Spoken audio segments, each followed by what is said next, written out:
एक क्वेश्चन है, क्या कह रहा है क्वेश्चन आपका, ये कह रहा है कि 9 सेंटीमीटर आंतरिक त्रिज्या वाले एक अर्धगोली कटोरा एक द्रव से भरा हुआ है। ठीक है, एक कटोरा है, कैसा है, अर्धगोली है। तो चलिए भाई देखते हैं कैसा कटोरा है भाई आपका, अर्धगोली कटोरा है और कैसे भरा हुआ ये, किसी न किसी द्रव से। द्रव का मतलब यहाँ पर पानी हो सकता है, पेट्रोल हो सकता है, केरोसिन हो सकता है, दूध भी हो सकता है ना। सर दही क्या होता है, फ्रिज वाली दही, फ्रिज से निकाल के लाई जाते हैं। चलिए खैर, फ्रिज क्या होती है, तो फ्रिज में कौन से अम्ल पाए, सॉरी दही में कौन सा अम्ल पाया जाता है,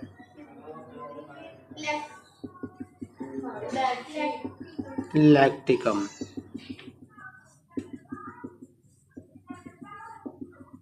चलिए सवाल क्या कह रहा है, सवाल कह रहा है कि 9 सेंटीमीटर आंतरिक त्रिज्या, कितनी त्रिज्या इसकी है, इस कटोरे की जो त्रिज्या है वो त्रिज्या कितनी है भाई, 9 सेंटीमीटर।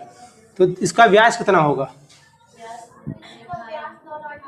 कितना होगा व्यास इसका, 18 सेंटीमीटर। खैर व्यास के यहाँ पे कोई दिक्कत नहीं है। कह रहा है कि 9 सेंटीमीटर आंतरिक त्रिज्या वाले एक अर्धगोली कटोरा एक द्रव से भरा हुआ है। अब इस द्रव को क्या करना है, 3 सेंटीमीटर व्यास और 4 सेंटीमीटर ऊंचाई वाले छोटे छोटे बेलनाकार बोतलों में भरना है। क्या करना है, इस जल को, इस द्रव को कहाँ में भरना है भाई, बोतल में भरना है। वो भी किस प्रकार की बोतल में भरना है, बोतल आपकी है किस आकार की, बेलन की आकार की।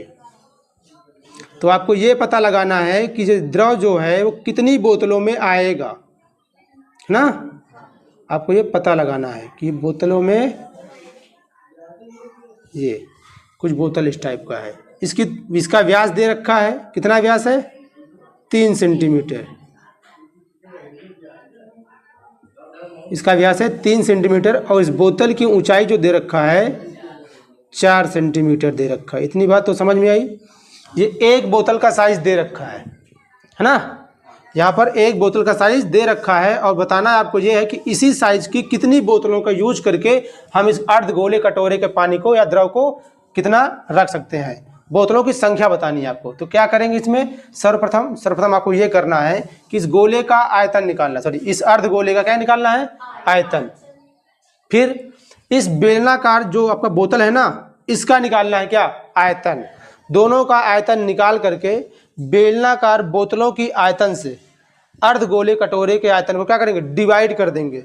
जितना उत्तर आएगा उतनी बोतलें लगेंगी। ठीक है, खैर चलिए देखिए अब इसको कैसे करेंगे। तो यहाँ पे क्या दे रखा है, डाटा क्या क्या दे रखा है। तो सबसे पहले इस प्रकार के सवालों में आपको यही लगाना है कि सवाल में किसके बारे में क्या जानकारी दे रखा है। तो अर्धगोले कटोरे के बारे में क्या जानकारी दे रखा है कि इसका आंतरिक त्रिज्या दे रखी है ना। अर्धगोली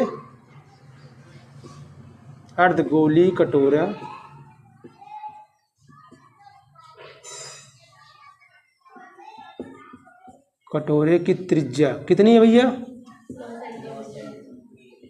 9 सेंटीमीटर। अर्धगोली है तो मतलब अर्धगोला है ये। अर्धगोले का आयतन क्या होता है, अर्धगोले का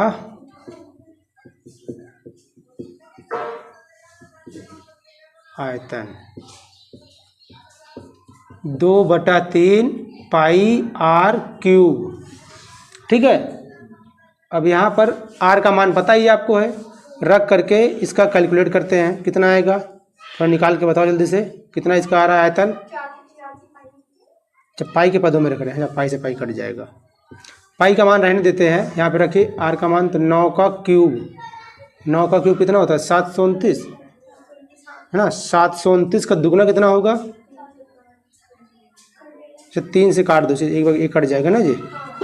2 गुणते पाई गुणते 9 गुणते 9 गुणते 3, 3 से 1 9 का 3 कट गया ना। 9 9 81, 81 छंगम कितना आएगा, 486 पाई।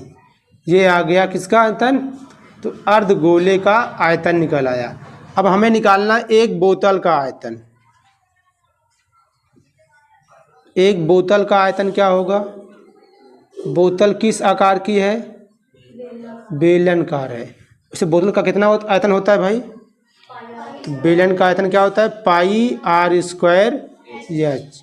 यहाँ पर दे रखा है डाटा, बोतल का व्यास दे रखा है। कितना व्यास दिया है?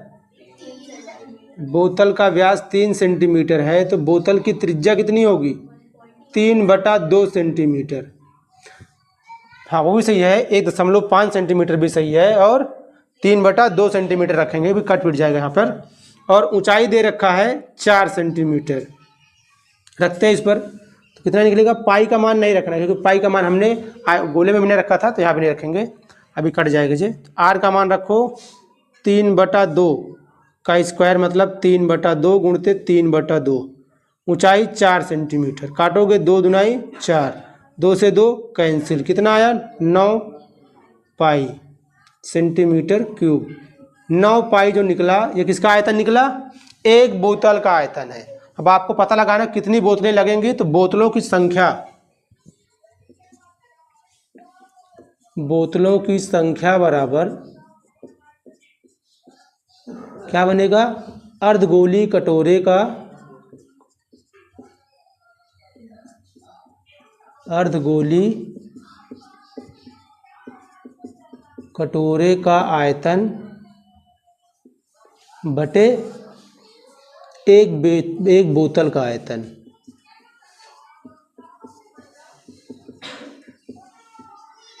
तो मान रखो दोनों कितना आएगा?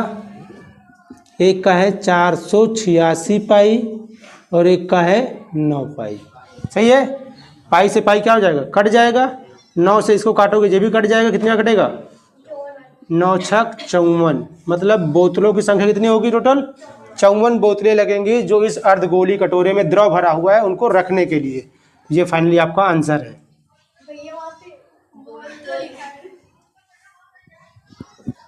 समझ आए कि नहीं? ये रहा आपके सामने अगला सवाल। क्या कह रहा है? ये कह रहा है कि एक लंबवृत्तीय शंकु है। क्या है? एक लंबवृत्तीय शंकु है जिसकी ऊंचाई 8.4 सेंटीमीटर है और इसके आधार की त्रिज्या 2.1 सेंटीमीटर है। इसको पिघला करके एक गोला बनाया जाता है। आपके पास क्या था? एक शंकु था। ये आपके पास एक शंकु दे रखा है। इस शंकु का माप भी दे रखा है। शंकु की जो ऊंचाई है, कितनी ऊंचाई है भाई? शंकु की ऊंचाई 8.4 सेंटीमीटर है और इसकी त्रिज्या कितनी? त्रिज्या 2.1 सेंटीमीटर है। ठीक है। अब इस शंकु को पिघला करके क्या बनता है भाई? एक गोला बनता है ना? क्या बनता है? और इस गोले की आप क्या करनी है? त्रिज्या ज्ञात करनी है। बस सवाल छोटा सा है। सवाल इतना ही है, कह रहा है कि एक शंकु था, शंकु को पिघलाया और पिघला करके गोला बना दिया। तो करना क्या है? दोनों के आयतन को बराबर करना है। शंकु के आयतन को गोले के आयतन के बराबर रखना है। क्यों? क्योंकि इसी शंकु से इस गोले को बनाया गया है। तो आइए देखते हैं कैसे करेंगे। तो सब पहले इसमें क्या क्या डाटा दे रखा है क्वेश्चन में? तो क्या क्या दे रखा है भाई? तो दिया है यहाँ पर शंकु के बारे में क्या क्या जानकारी है, आप देखेंगे तो शंकु के बारे में, या शंकु, हाँ ठीक है ऐसे कर दो। शंकु के बारे में यहाँ पे दे रखा है, इसका ऊंचाई दे रखी है ना? कितनी ऊंचाई है? 8.4 सेंटीमीटर और इसकी त्रिज्या दे रखी है। त्रिज्या कितनी है भाई? 2.1 सेंटीमीटर। तो वैसे शंकु का आयतन क्या होता है? शंकु का आयतन क्या होता है भाई? तो सूत्र जरूरी है, जितना भी इस चैप्टर में लगेगा सूत्र बहुत इंपॉर्टेंट है। सूत्र नहीं याद रहेगा आपको सवाल नहीं कर पाएंगे। तो सूत्र क्या बताओ एक बार? 1/3 पाई आर स्क्वायर एच। ये किसकी वैल्यू है? शंकु के आयतन की वैल्यू, मान है ना, उसका ये सूत्र होता है। अब क्या करना है? इस पर मान रखना है। अभी मान नहीं रखना, पहले हम थोड़ा सा गोले के बारे में देख लेते हैं। तो गोला के बारे में देखेंगे तो क्या होगा? स्फेयर के बारे में, गोला के बारे में अगर जानकारी देखें तो गोला के बारे में अगर जानकारी देखें तो गोले का आयतन क्या होता है?